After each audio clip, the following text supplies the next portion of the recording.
Conservatives have just been raised to believe that if you don't have anything nice to say, you shouldn't say anything at all. And all the while, the left has been screaming their message as loud as they can, and the conservatives are finding their message either censored out at social media, or even worse, not put out by the media at all. Simply put, it's time for us to draw a line in the sand, stand up for what we believe, reach out to young voters, and teach them that there's a huge difference between being outdated and being time-tested. Time-tested is a distinction that I want to make because I think it's important to point out that the left has oftentimes portrayed the conservative movement as being outdated, while at the same time they've branded themselves as being progressive. So oftentimes young voters look at it as they have a choice between the outdated systems and the more progressive systems that are going to bring them into the future, and that just simply isn't the case. If we think about it in terms of computers, a floppy disk is something that's definitely outdated, and binary code is still the framework of the system, even though binary code has been around since long before computers were even developed. I like to think of conservatism like the binary code. It's been around a long time because it works. We can upgrade systems and change hardware to make it work better for us without changing the fundamentals of what it actually is. Certainly the media and liberals alike have been beating the drum that conservatives are political dinosaurs. Well, it's time the conservatives beat our drum a little too, because what we offer is a time-tested system that allows for trial and error, improvements that build on top of proven strategy, and overall, it's a system that can withstand a little uncertainty in the world because the foundation has been built to last. Conservative views are based off of something other than whichever way the political wind happens to be blowing today.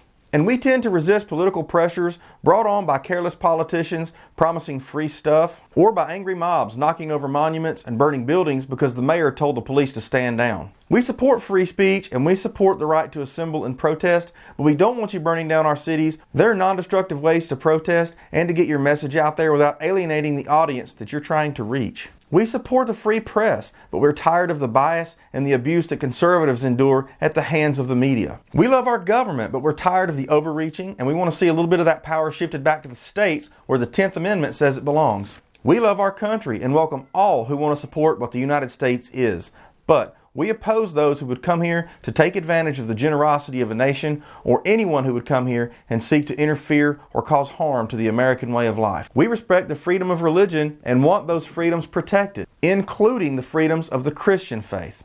We want to pay our taxes, but we don't want to pay for people who are not making a contribution even though they're able. We also do not want our taxes paying for things like Planned Parenthood, radio organizations that mock conservatives while painting liberals as more intellectual, bridges that don't have any roads that connect to them while we have existing roads that have so many potholes there are actually more potholes than there are smooth surfaces. Healthcare plans that drive up medical costs. Government agencies that are making rulings and laws that do not seem to have our best interest at heart. I could do this all day, but in the end, the left has done a really good job of reaching out to young voters and convincing them that they have the answers to their future and that conservatives are out of touch and out of time. They've brought the message that liberalism and progressivism means to make progress, while conservatives simply want to live in the Stone Age. That liberals are educated and inclusive, unlike the uneducated white males who voted for President Trump. We need to do our part to reach young voters and show them that we are the party that wants people to climb the social ladder by their own merit and not by some government handout that'll never quite give you enough to make any real progress. We are the party that wants to preserve the system that has made the United States of America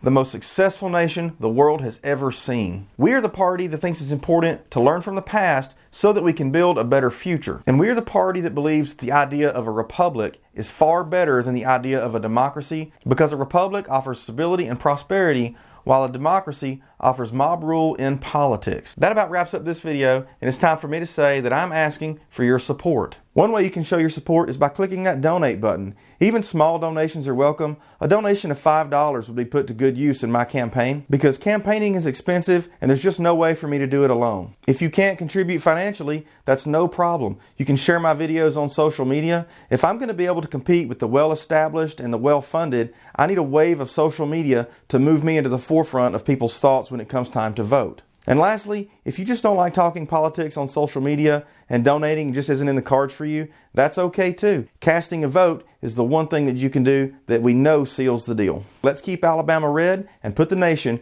back on the right track.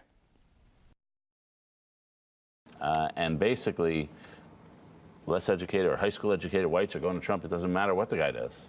People are just going with their gene pool or whatever it is. I think globalization has been really good for America. I think the influx of immigrants has been really good for America. Feminism has really been really good for America.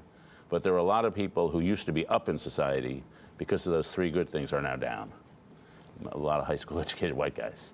There's just a campaign of hate.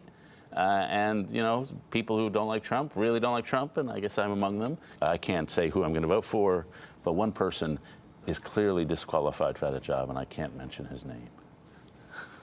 Non-college educated base of the Democratic Party is the base of Donald Trump's campaign this year. So, and the Democrats are now an upscale party. Now the Republicans have a very low scale, by economic standards, base. Gene pool or whatever it is.